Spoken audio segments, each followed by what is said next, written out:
اور اس زندگی میں عمل کرتے ہوئے انسان ان ساری چیزوں پر عمل کرتے ہوئے اللہ رب العالمین کے جو احکام ہیں، اللہ رب العالمین نے جو مسائل، جو احکام بیان کیے ہیں، جو بھی چیزیں نازل کی ہیں، ان چیزوں پر عمل کرتے ہوئے رسول اللہ صلی اللہ علیہ وآلہ وسلم کی جو سنتیں ہیں اس پر عمل کرتے ہوئے انسان اگر زندگی گزارتا رہے تو یقین مانیے بروز قیامت اس کا فائدہ ہوگا اور انسان کامیاب و کامران ہوگا۔ رضیت باللہ ربا وبالاسلام دینا وبمحمد نبیا، اگر دیکھا جائے تو اس دعا میں 3 کلمات ہیں، بہت مختصر دعا ہے۔ رسول اللہ صلی اللہ علیہ وآلہ وسلم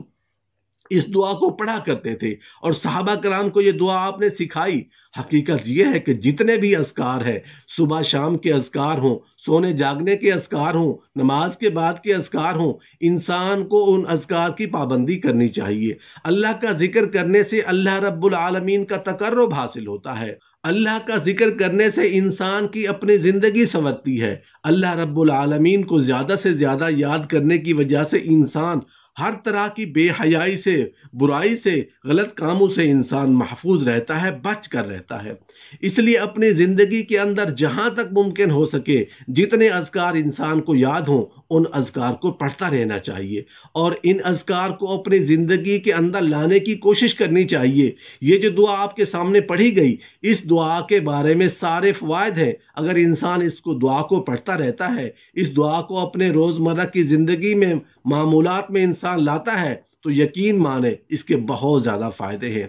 ابو سلام رحمۃ اللہ علیہ فرماتے ہیں کہ میں مسجد حمص میں تھا، صحابہ کرام رضی اللہ عنہم میں سے ایک شخص وہاں سے گزرا تو میں نے کھڑے ہو کر ان سے کہا مجھے ایسی حدیث سنائیں جو آپ نے براہ راست نبی کریم صلی اللہ علیہ وآلہ وسلم سے سنی ہو، آپ کے اور رسول اللہ صلی اللہ علیہ وآلہ وسلم کے درمیان کوئی واسطہ نہ ہو۔ تو انہوں نے کہا میں رسول اللہ صلی اللہ علیہ وآلہ وسلم کی خدمت میں حاضر ہوا، آپ نے ارشاد فرما رہے تھے جو بھی مسلمان صبح شام 3 بار یہ دعا پڑھے تو اللہ تعالیٰ نے لازم کر رکھا ہے کہ قیامت کے دن اسے راضی کر دے گا، یعنی رضیت باللہ ربا وبالاسلام دینا وبمحمد نبیا۔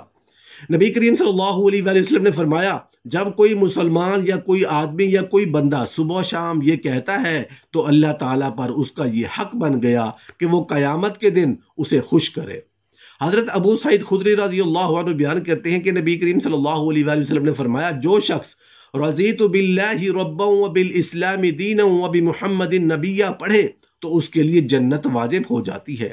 حضرت ابو سعید خدری رضی اللہ عنہ نے کہا میں اس پر بہت خوش ہوا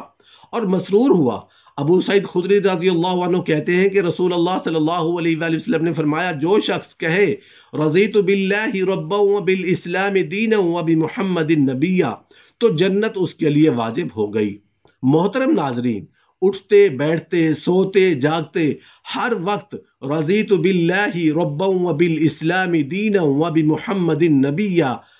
پڑھتے رہا کریں۔ رسول اللہ صلی اللہ علیہ وآلہ وسلم کی یہ عادت مبارکہ تھی کہ جب ایسے لوگوں کے پاس سے گزرتے جو اللہ کا ذکر کر رہے ہوتے، جو قرآن پاک کی تلاوت کر رہے ہوتے تو آپ صلی اللہ علیہ وآلہ وسلم ان کے ہمراہ تشریف فرما ہو جاتے اور اللہ تبارک و تعالیٰ کے اس فرمان کو عملی جامہ پہناتے۔ اور جو لوگ صبح شام اپنے پروردگار کو پکارتے اور اس کی خوشنودی کے طالب ہوتے ہیں ان کے ساتھ صبر کرتے رہو اور تمہاری نگاہیں ان سے تجاوز کر کے کسی اور طرف نہ جائیں۔ امام ابن کثیر رحمۃ اللہ علیہ اس کی تفسیر کچھ یوں بیان فرماتے ہیں کہ اس کا مطلب یہ ہے کہ اے پیغمبر آپ ان لوگوں کے ساتھ بیٹھا کریں جو صبح شام اللہ کا ذکر کرتے ہیں، اللہ اکبر، سبحان اللہ کے وظیفے کرتے ہیں اور اللہ تعالیٰ سے مانگتے رہتے ہیں، خواہ وہ بندگان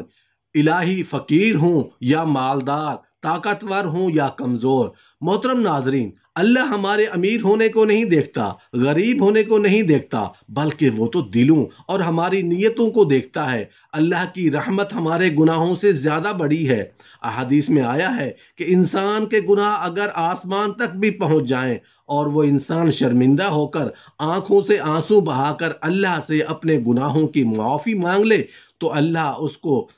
کوئی پرواہ نہیں، وہ تو اس بات پر بھی خوش ہوتا ہے، آسمان پر چراغاں کرتا ہے اور اس کے ایک نافرمان نے نافرمانی چھوڑ کر، سرکشی چھوڑ کر اللہ کی طرف رجوع کر لیا ہے۔